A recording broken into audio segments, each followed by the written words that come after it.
चटाक चटाक घर का दरवाजा खोलते ही अजय ने अपनी पत्नी रमा के गालों पर जोरदार 2 थप्पड़ मारा। अचानक पड़े थप्पड़ से रमा जमीन पर नीचे गिर गई। ये देखकर पास रमा की 2 साल की बेटी उसे पकड़कर रोने लगी। रमा ने गालों पर हाथ रखते हुए कहा, अजय ऐसा क्या किया मैंने? फिर अजय ने दांत पिसते हुए गुस्से में कहा, रमा तुम्हें मैंने मना किया था ना कि तुम पार्टी में किया था ना कि तुम पार्टी में किसी के सामने अपना मुंह नहीं खोलोगी, किसी से भी बात नहीं करोगी। जाहिल गंवार कहीं की, जरा भी शर्म नहीं आती तुम्हें? अचानक पड़े थप्पड़ से रमा सकपका गई थी। उसकी आंखों में आंसू आ गए। उसे समझ नहीं आ रहा था कि आखिर गलती क्या हुई। रोते हुए कांपती आवाज में उसने दोबारा कहा, लेकिन मैंने किया क्या? अजय ने गुस्से में तम्मतुमाते हुए कहा, अच्छा किया क्या? क्यों कहा कि मुझे अंग्रेजी में आपकी बात समझ नहीं आई? आप हिंदी में पूछिए तो मैं आपको बता सकती हूँ। तो मैं आपको बता सकती हूँ। तब रमा को ध्यान आया कि उसने अजय के साथी अफसर की पत्नी के साथ हिंदी में बात की थी, क्योंकि रमा को अंग्रेजी बोलने नहीं आती थी। गांव के कॉलेज से बीए पास रमा की शादी उसके बड़े पापा ने अपने नजदीकी मित्र के बेटे अजय से करा दी, जो एक सरकारी अफसर था।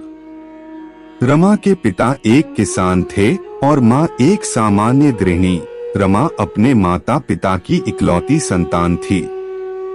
अजय के घर वाले भी मोटे दहेज की लालच में आकर शादी के लिए तैयार हो गए। रंग रूप और गुण से सुंदर रमा बहुत ही व्यवहारिक और सामाजिक स्त्री थी। इसके विपरीत अजय व्यवहारहीन और अहंकारी व्यक्तित्व का पुरुष था।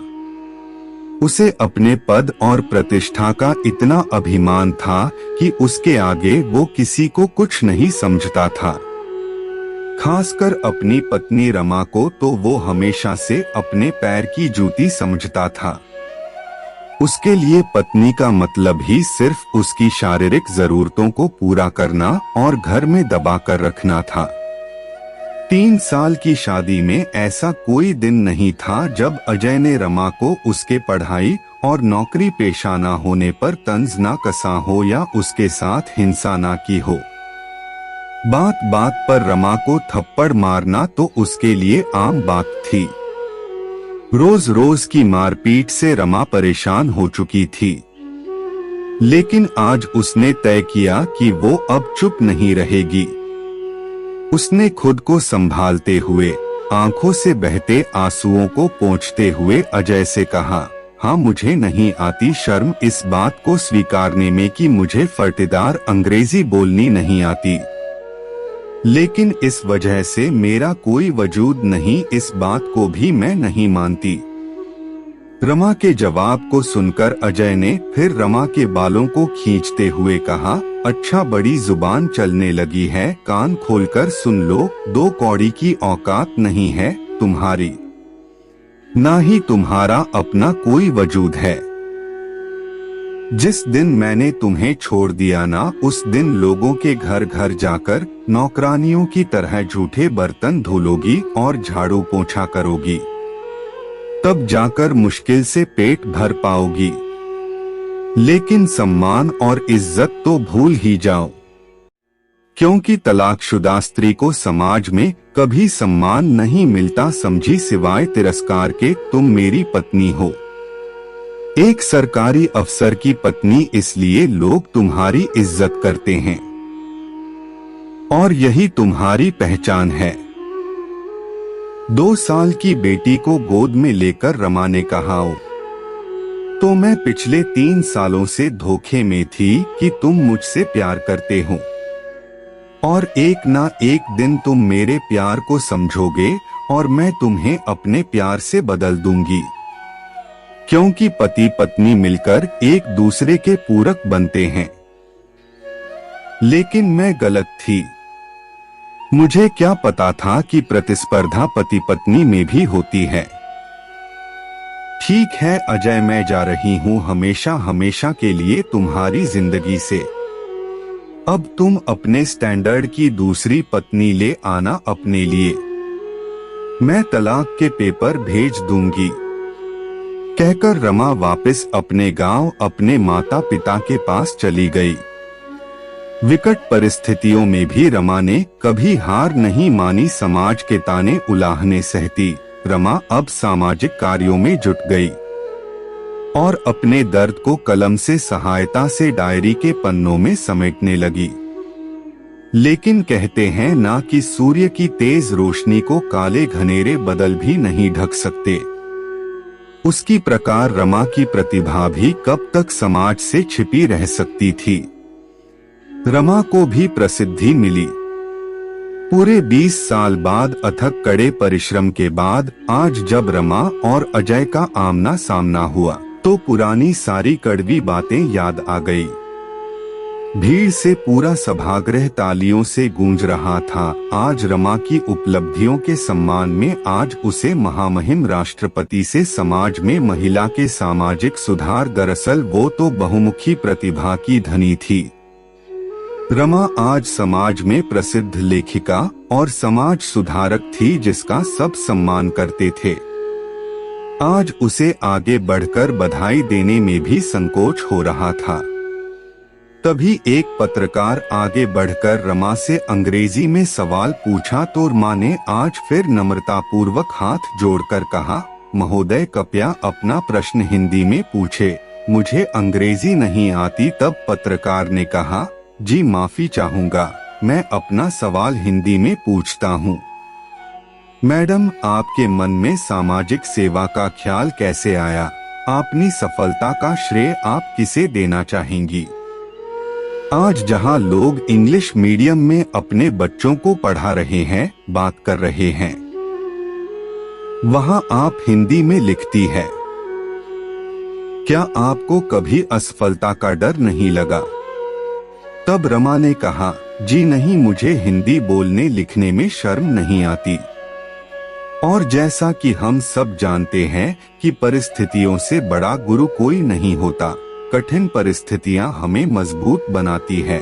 इसलिए आज मैं उस व्यक्ति का दिल से आभार व्यक्त करना चाहती हूं जिसने मुझे अपने जीवन और घर से मुक्त कर मेरे स्वाभिमान को जगाया। वो व्यक्ति मेरे जीवन के ऐसे गुरु हैं जिनके दिए घावों ने मेरे अंदर दबे आत्मविश्वास और आत्मसम्मान को जीवन में नई दिशा एवं कुछ कर गुजरने के जुनून को जगाया। जिन्होंने मुझे अपने सामाजिक रिश्ते से आजाद करके बाहर समाज में आकर सांस लेने का और समाज के लिए कुछ करने का मौका दिया।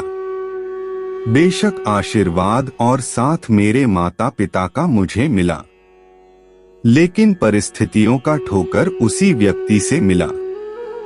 इसलिए मैं उनका आपके माध्यम से धन्यवाद करती हूँ। साथ ही हर महिला पुरुष से कहना चाहूंगी कि हमारी सफलता में हमारी भाषा कभी बाधक नहीं बन सकती। और हिंदी तो हम सभी भारतवासियों के दिल की भाषा है। सफलता के लिए बस सच्ची लगन और जुनून की जरूरत होती है।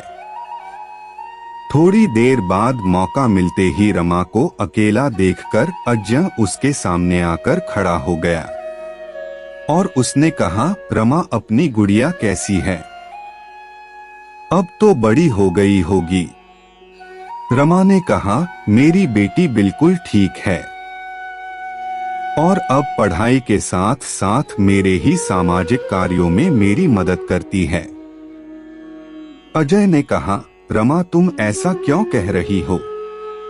वो मेरी भी बेटी है, मुझे माफ कर दो। मैं तुम्हारी अहमियत नहीं समझ पाया।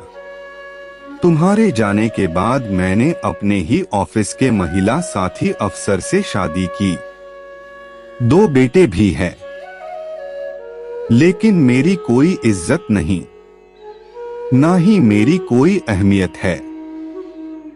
मेरी पत्नी मुझे बात बात में बदनाम करने और मेरा कैरियर खत्म करने की धमकी देती है और मैं चुपचाप सुनता हूँ, क्योंकि मैं कुछ नहीं कर सकता।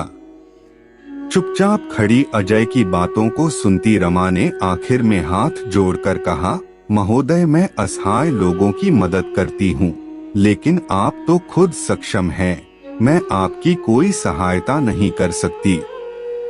तभी रमा की बेटी वहां आ गई और वो अपनी बेटी के साथ वहां से चली गई। अजय आज नजरें झुकाए चुपचाप सब कुछ सुन रहा था, लेकिन आज कुछ भी कहने की स्थिति में वो बिल्कुल नहीं था और अपनी तिरस्कृत किए रिश्ते को जाते देख रहा था, क्योंकि वो आज मजबूर था और कुछ नहीं कर सकता था। लेकिन रमा आज मजबूत थी। दोस्तों, उम्मीद करता हूँ कि ये कहानी आप सबको पसंद आया होगा। दोस्तों, आपका इस कहानी के बारे में क्या कहना है? कमेंट में अपनी राय का इजहार जरूर करें। वीडियो को लाइक कर दीजिए और इसी तरह की कहानियां लगातार देखने और सुनने के लिए चैनल को सब्सक्राइब करके घंटी को दबाकर ऑल पर सेट कर लीजिए, ताकि आने वाली वीडियो का नोटिफिकेशन आपके पास तुरंत पहुंचे। मैं मिलता हूं आपसे अगली वीडियो में, तब तक के लिए धन्यवाद।